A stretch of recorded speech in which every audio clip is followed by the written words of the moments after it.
In this example, we're going to create a new template from scratch, and to do that, we're going to, in the create template command, right click on a folder and go to new template, and we're going to give this one the name 2-lane with sidewalk. To create components, we're going to right click in the cross-sectional view there, add new component, and the first one we're going to place is a simple component. That just means it's going to be a rectangular shaped component. Down at the bottom, we're going to give it the component name paving, and we're going to do a -2% slope with a thickness of 6 inches and a width of 12 feet. This will be our travel lane. Now when we place components in our roadway designer, the first thing we need to do always is to bring up the dynamic setting dialog by going to Tools, Dynamic Settings, or by clicking on it here in the icon below the view. This will allow for precision placement of the components as we create the template. Another thing I'm going to do as I create this template is I want to create left and right components at the same time. So while I'm placing it, I'm going to right click and choose mirror.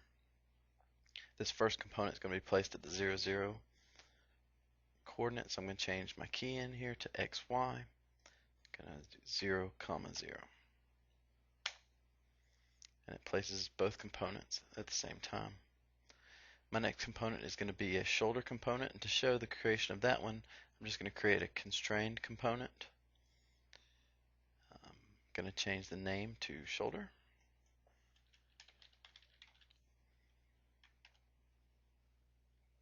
My first point is going to be the edge of pavement, so I'm going to hover over it until it turns white and click and create that point.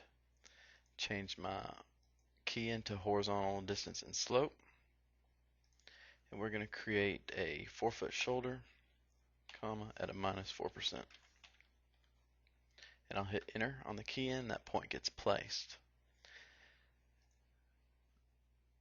I'm going to create the next one just 6 inches below, so I'm going to change the DL, which is a relative distance, and it's going to be 0 in the X, comma, -6 inches in the Y.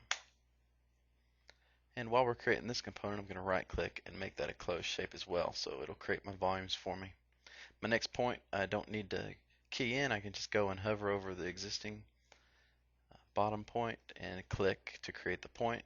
Now I'm done. I'm going to right click and choose finish.